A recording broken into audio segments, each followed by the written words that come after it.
Buenas tardes para todos y todas. Aquí conmigo nuevamente en estos diálogos de educación que me encantan a mí poder darles estas cosas que me parecen importantes a tener en cuenta en el desarrollo del proceso educativo. Hoy entonces los saludo desde la Asociación Colombiana de Facultades y Escuelas de Enfermería, desde Acopain, un saludo muy especial para todas esas personas que se están uniendo, a Jimena Durán, que acabo de ver que se unió, muchas gracias por estar. Quiero recordarles varias cositas antes de iniciar con el tema de hoy. Una cosa importante es que este viernes 5 de junio se llevará a cabo el primer Congreso Nacional de Enfermería de Práctica Avanzada. Esta es una iniciativa que la ha trabajado el Ministerio de Salud y Protección Social de Colombia con el Consejo Técnico Nacional de Enfermería, que es el consejo que asesora y da pautas en las políticas al país. Entonces, muy importante tener en cuenta eso. El que puedas asistir por Bogotá, hay una inscripción que la puede hacer en el ministerio a través de la página, o también se les va a enviar el link para que lo puedan hacer las personas que están fuera de Bogotá. Sigo saludando a Carmen Tico Cruz, a Giovanni 1027, al Centro Universitario Cárdenas. Buenas tardes, profesora, muchas gracias desde México. Otra su anuncio es que recordemos que el coloquio, el 27º Coloquio Nacional de Investigación en Enfermería se llevará a cabo en septiembre, el 23, 24 y 25 de septiembre, se llevará a cabo en la ciudad de Pasto, en la Universidad Mariana. Los invito a que aquellas personas que quieran presentar sus trabajos en este coloquio de investigación los estén mandando antes de este 30 de junio. Quería recordarles eso también. Y lo mismo de aquellas personas que quieran el libro, el cuarto libro de los diálogos de educación, que trae la recopilación de todas las slides que se dieron en el año 2024, ya está a su disposición, lo pueden consultar también en la página de Acopain, pero también aquellas personas que quieran tenerlo de manera física pueden escribir a través de las redes y se los estaremos enviando. Con estos saludos y estas cosas que acabo de decir, voy a iniciar entonces mi quinta live de este año, que se llama El Laboratorio de la Mediación ante la Inteligencia Artificial. Y al final les voy a decir por qué escogí este tema que me encantó. ¿Por qué? Porque pues es importante que nosotros nos miremos cómo hacemos un laboratorio de mediación con nuestros estudiantes ante y utilizando, sin dejar de lado, esa inteligencia artificial. ¿Por qué? Porque aquí el rol del docente o mediador en estos laboratorios de mediación es que se convierta el aula en un medio colaborativo o en un medio de diálogo. Este espacio de experimentación se debe transformar en el andamiaje donde el aprendiz deje de ser un consumidor pasivo. Ya el aprendiz no puede ser un consumidor pasivo de esa información que le está llegando a través de la inteligencia artificial y se transforme en un investigador de su propio proceso cognitivo. Por eso los vamos a llamar laboratorio de mediación ante la inteligencia artificial. ¿Qué hace uno en un laboratorio? Experimenta, toca, hace, pregunta, mira a ver qué respuestas les están dando, qué es lo que usted está orientando, puede crear, puede innovar o puede hacer experimentos que luego los va a publicar o los va a hacer. Eso es un laboratorio de mediación y en eso es que queremos que se convierta el aula en un laboratorio de mediación, en un espacio real de diálogo, de apertura, de colaboración, que no se convierta en repetición, sino en un diálogo y apertura. La inteligencia artificial no es el experto, sino que es el aprendiz asistido. Vamos a tener un aprendiz asistido y es la inteligencia artificial, que no la podemos desechar de nuestra aula y la vamos a tener ahí. Por eso se nos va a convertir en un aprendiz asistido.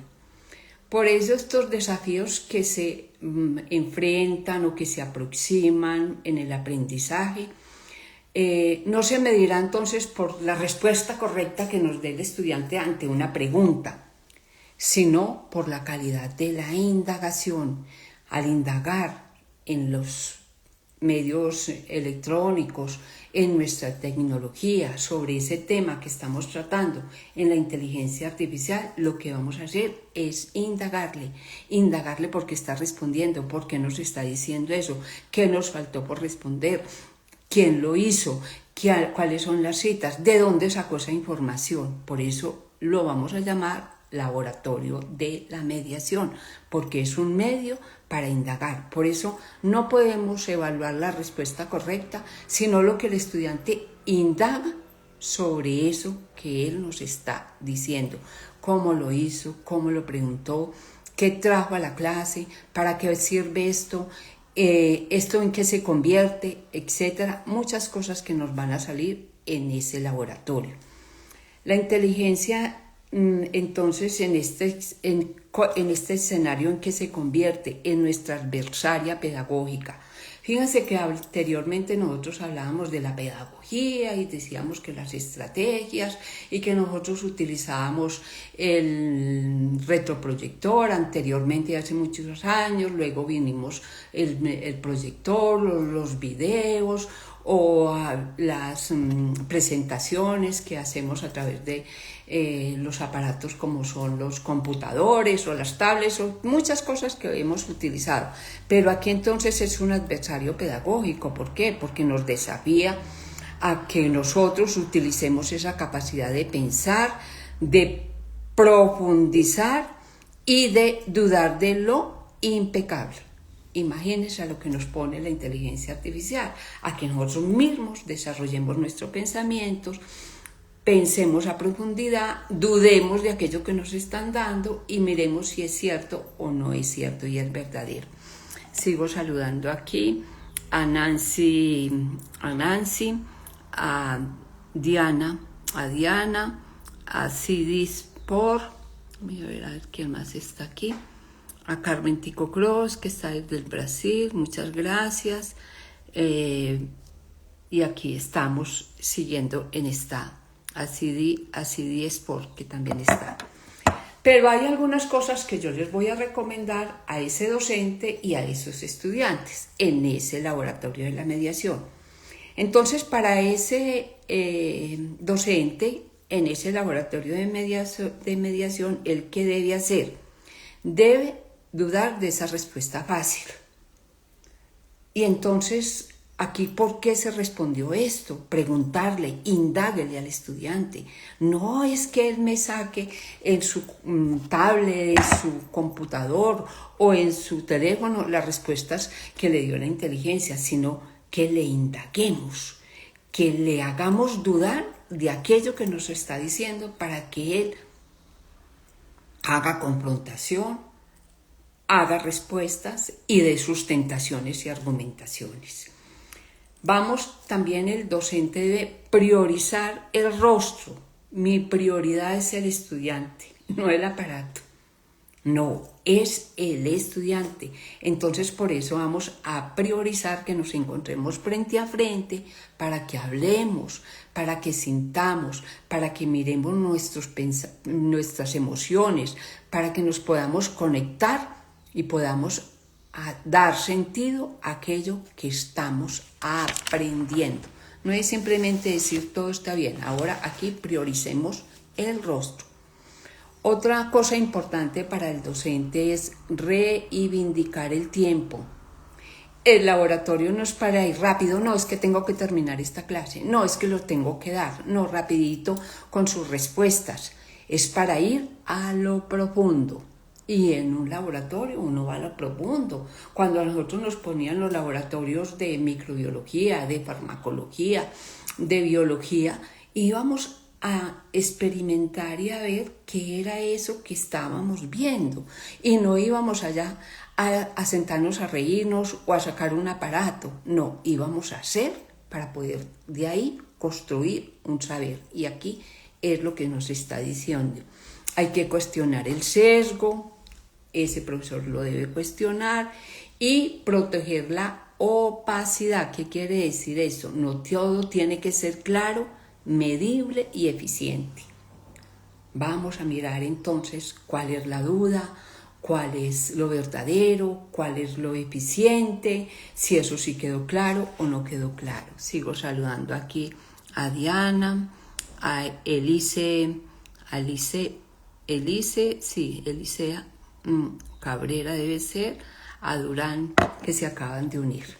Y para el estudiante o aprendiz, entonces, ¿qué manifiesto le vamos a dar en esa soberanía intelectual y en esta era postdigital que nos está invadiendo? No le vamos a decir que no lo use, pero sí también que empiece a pensar por su propia cuenta.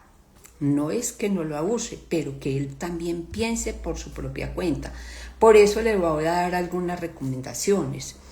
Entre ellas, el esfuerzo es innegociable. Cuando delegamos el esfuerzo a pensar en una máquina, ¿qué estamos haciendo? Estamos renunciando a la plasticidad de nuestro cerebro. Yo ahora 8 días lo decía. Nuestro cerebro es plástico, se conecta, hace interrelaciones, acumula conocimiento y cuando le llega nuevo hace acomodación de ese nuevo conocimiento. Entonces, digámosle al estudiante que no le deleguemos el esfuerzo de pensar a la inteligencia artificial, sino que pensemos que nosotros tenemos un cerebro que también piensa, que tiene plasticidad y que hace interconexiones a través de nuestras neuronas. Y también donde influye la emoción. La inteligencia artificial, él es un asistente y ahí sí hay que enseñárselo al estudiante. No mi autor, no es mi autor. Puede que ella me organice los datos, pero no me da sentido ni juicios para el aprendizaje. Simplemente me da información, me da datos, pero no me da sentido, no hace juicios. Entonces, los únicos elementos que dan valor a mi trabajo es lo que yo hago académicamente, cuando yo pienso y comparto con los otros. Aquí también él debe tener en cuenta el error. El error es el mejor maestro. Yo ahora 8 días les preguntaba, uno cuando estuvo o cuando estudió en bachillerato, en el colegio, en la universidad, ¿de qué aprendió uno más? De sus propios errores. Cuando usted titubeó, es donde nace ese pensamiento. Allí realmente es donde uno aprende, cuando uno titubea, cuando uno duda. También debe priorizar la profundidad sobre la rapidez. No, es que la inteligencia artificial en 2 minutos me va a dar esta información. No, prioricemos la profundidad de aquello que estoy haciendo para poder argumentar. Entonces, ¿qué debemos hacer? Darle tiempo a esa lectura lenta, a reflexionar profundamente y recuerden que lo inmediato, lo que yo ya hago así rápidamente, es enemigo de la comprensión. ¿Y qué quiero yo con la inteligencia artificial? Pues comprender aquella información que me está dando para yo poderla argumentar con mis propias palabras. También le voy a insinuar que reivindique el diálogo humano, porque en la interacción digital no sustituye el encuentro en el aula. Lo importante es que yo vaya al aula y pueda compartir esa información con mi maestro, con mi mediador y con mis otros compañeros o aprendices. Debemos cuestionar también las fuentes. Se lo digo también con mucho amor a mis estudiantes.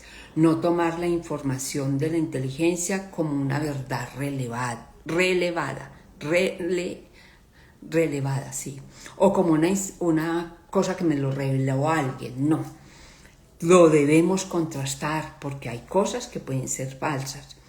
Es decir, él se debe volver protagonista de su propia argumentación.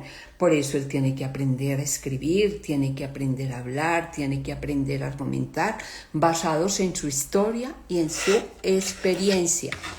Porque muchas cosas del aprendizaje vienen de mi propia experiencia.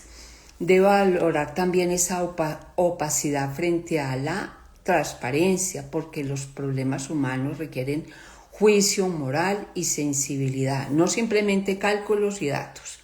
Él debe entonces mirar esas transparencias que me está dando en esos datos para ver si hay juicios que yo pueda hacer de ese contenido.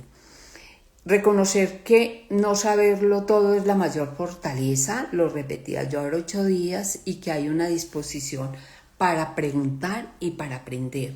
Y por último, le hago una recomendación. La ética es la brújula. ¿Y qué es la ética?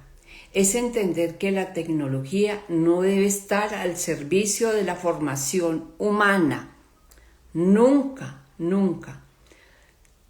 Debemos comprometernos en nuestra propia humanización y en nuestra propia integralidad.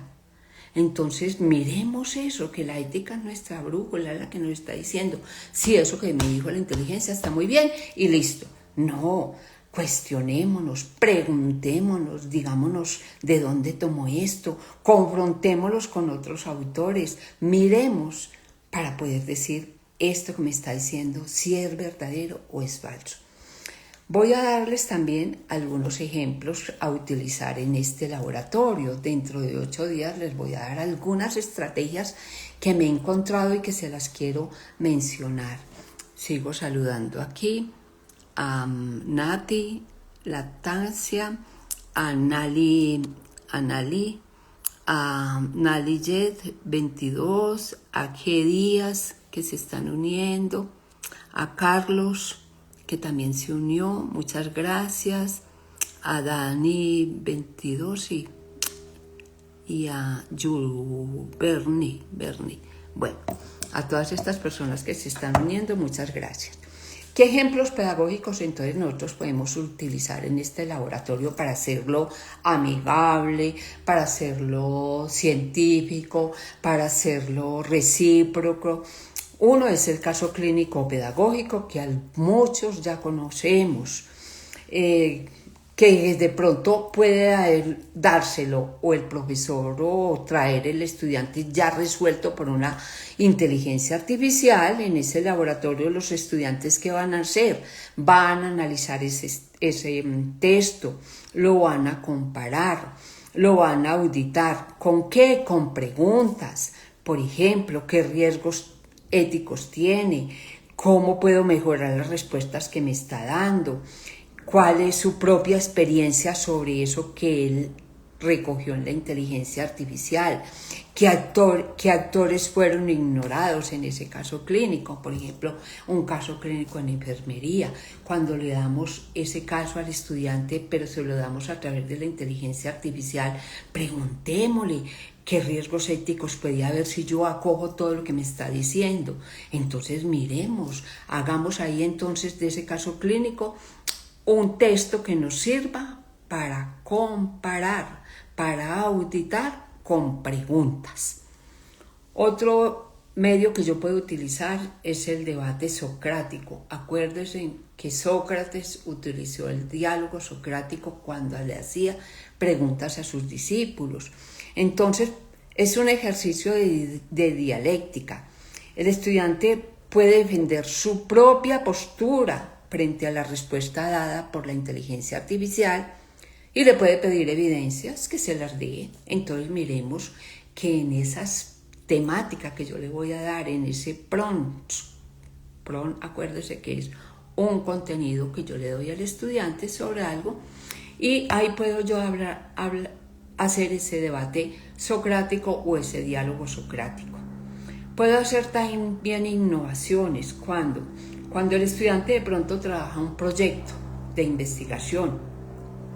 Es necesario, aconsejable que lleve un diario donde documente eso que él está investigando, sus fuentes, sus bibliografías, y que le pregunte a la IA también para que le dé una respuesta.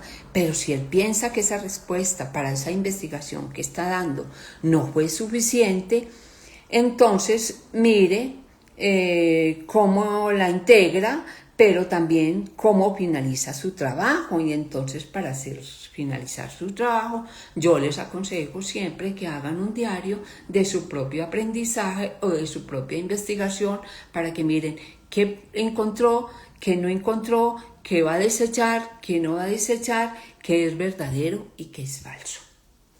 Entonces, la labor del docente ya no es ser un depósito de conocimiento, sino que debe ser un arquitecto de la duda, un mediador en ese laboratorio. Igualmente podemos crear un diálogo de saberes, ya lo decía anteriormente, pero aquí, ¿cómo puede ser ese diálogo de saberes? Puede ser un foro o un espacio que compartan los estudiantes de lo que trajo de la inteligencia artificial, lo que trajo otro, lo que investigó el profesor.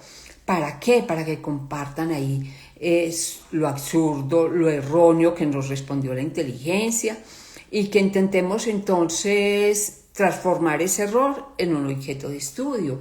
Eso también lo podemos hacer en ese laboratorio de la mediación. Por eso es importante ya que no se dicte la clase, que no se ponga un computador y que se den unas diapositivas, sino a ver qué tenemos para hoy y cómo lo vamos a desarrollar. ¿A través de qué? De un foro, de un espacio, de un diálogo, de una pregunta, de una duda, de lo erróneo. Intentemos entonces un tema que nos pueda transformar ese error en un objeto de estudio. Siempre tengamos en cuenta que en ese laboratorio de la mediación se debe eliminar la presión de la nota. Allí no debe haber nota. Esa nota debe ser sustituida ¿por qué? Por la pasión por esa verificación, es decir, por lo que el estudiante nos argumente y nos sustente de aquello que le dijo la inteligencia artificial. No que vaya y repita lo que está diciendo porque su trabajo es muy lindo y él puede haberse lo aprendido de memoria, pero que lo sustente. ¿Cómo lo aplicaría, por ejemplo, en el medio? ¿Cómo reemplazaría esos objetos que nos está diciendo la inteligencia artificial por cosas que sí existan en nuestro contexto? Porque a veces no pueden que no existan, y nosotros ¿qué vamos a hacer? No lo hacemos porque la inteligencia nos dijo que lo hiciéramos de esa manera. No, percatémonos de todo eso que les estoy diciendo, porque nuestro medio es es la mediación del laboratorio, es el laboratorio de mediación. El estudiante que usa la inteligencia para evitar el esfuerzo, porque todo, hoy se lo pregunto, porque todo lo puedo hacer por ahí, y dice que es que ahorra el tiempo. No, ahora sí me queda más tiempo, para conversar con mis amigos, para ir al cine, para jugar un partido, para participar ahora viendo el campeonato del mundo. Entonces, entonces la máquina le va a hacer todo. Puede ser una cosa muy valiosa, pero lo más valiosa es la humanidad. Es su capacidad de generar significado, porque si uno, como profesional, no da sentido a lo que hace, lo puede reemplazar una máquina. Entonces miremos quién soy yo, contestando todo con la inteligencia artificial, si no le doy sentido a aquello que estoy haciendo, porque cualquier día entonces me puede sustituir el robot o la máquina porque yo no le di sentido, no tengo cómo hacerlo y todo me está ahorrando el tiempo. No nos confiemos de esto. Ya uno oye por ahí decir que todo eso que hay algunos puestos que lo va a reemplazar la inteligencia artificial, la robótica, inclusive hasta en enfermería, que va a ir a entregar la droga. Y si al paciente lo pasan de sitio, él va y le da la droga. Una pregunta le hice yo así a alguien. Entonces, si al paciente lo pasaron de cama porque ahí estaba muy incómodo y lo pasaban para otro lado, y como a veces se da la droga, no a veces con el nombre, sino con el número de la cama, que anteriormente lo hacían así, entonces él va y le da al otro porque él está sustituido por un robot que va y le entrega la dosis de las 10 o la dosis de las 12. Y puede que no sea ese paciente, mijémonos en todo eso. Y si no, pues que nos sustituya la máquina y nosotros nos quedamos muy tranquilos. El laboratorio de las mediaciones entonces es una reconfiguración signática que exige fricción, que exige esfuerzo. No es una absorción pasiva, es un diseño. El laboratorio es un diseño de retos que obliga a que el cerebro trabaje. La idea entonces aquí es que la eficiencia es el fin de nuestra educación. Entonces, si nosotros trabajamos con eficiencia y pensamos, sí realmente estamos aprendiendo. No con que leamos simplemente lo que nos pone la inteligencia artificial. Educar entonces hoy es más que nunca cuidar ese proceso de construcción de sentido del aprendizaje, es decir, darle sentido a lo que aprendo. ¿Y con quién le doy sentido? Con los otros y las otras. Por eso es que decimos que hay un laboratorio de mediación, cuando yo escucho al uno, al otro y le doy sentido a ese aprendizaje. En conclusión, ya porque nos quedan pocos minutos, ¿qué les voy a decir?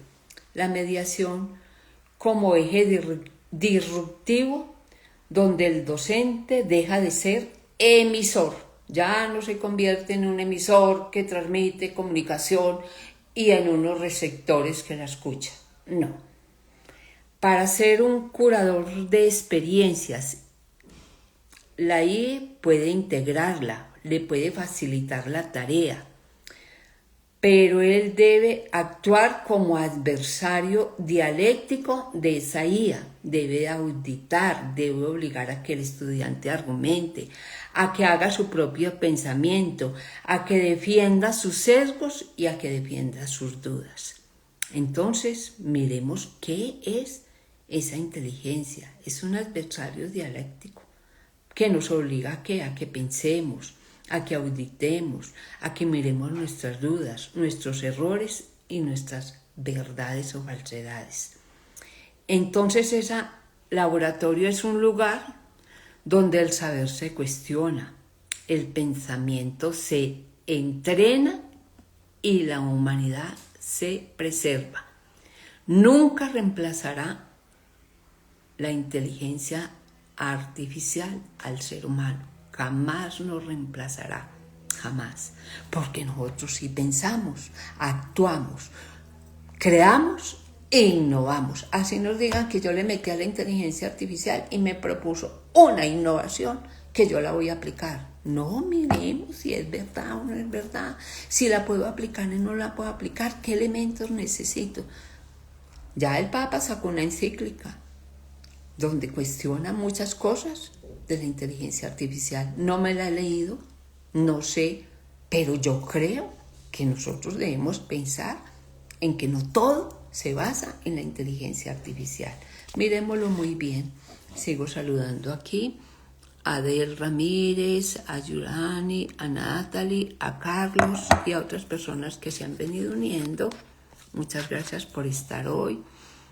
A Caro, a John, a Adela, y yo les voy a traer entonces dentro de 8 días algunas estrategias que puede usted utilizar en las rutinas de pensamiento empleando la inteligencia artificial. Pero la inteligencia artificial bien empleada, no la inteligencia que esto es y listo. No, cuestionémosla, preguntémosla. ¿Lo que estoy viendo es verdadero o no es verdadero? ¿Lo que pienso es verdad o no es verdad? Lo que miro sí sucedió o no sucedió. ¿Está sucediendo o no está sucediendo? Voy a traerles, porque también ya las rutinas de pensamiento están diciendo, a ver, cambiemos, miremos el modo en que cuestionamos a nuestros estudiantes para que ellos sí puedan hacer un aprendizaje. Bueno, me despido. Muchas gracias por haber estado hoy conmigo. Nos vemos dentro de 8 días. Recuerden el 5 de junio, el primer congreso de enfermería en práctica avanzada que se llevará a cabo entre el Ministerio de Salud y Protección Social y el Consejo Técnico Nacional de Enfermería. Muy bueno que puedan oírlo y escuchar, porque va a haber conferencistas internacionales, va a haber unas premiaciones a personas que se han destacado en enfermería, y entonces es importante que ustedes puedan escucharlos. Yo sé que es de 8 a 5 de la tarde, podrán escuchar algunas cosas, pero es muy importante que asistamos y entendamos qué es la práctica avanzada en enfermería, que es muy importante. Gracias a Carmen Tico Cross, gracias por excelente, ya a John Ram, a J.R. Ramos, al Centro Universitario Cárdenas, dice muy feliz de escucharla, profesora, muy pertinente esta live, gracias. Sí, llamemos ya, que vamos a hacer laboratorios de mediación con todo lo que nos está dando la inteligencia artificial, y así vamos a convertir el aula en un laboratorio de cuestionamientos, de preguntas, de indagaciones, de todo lo que queramos. Nos vemos dentro de 8 días y gracias por haber estado.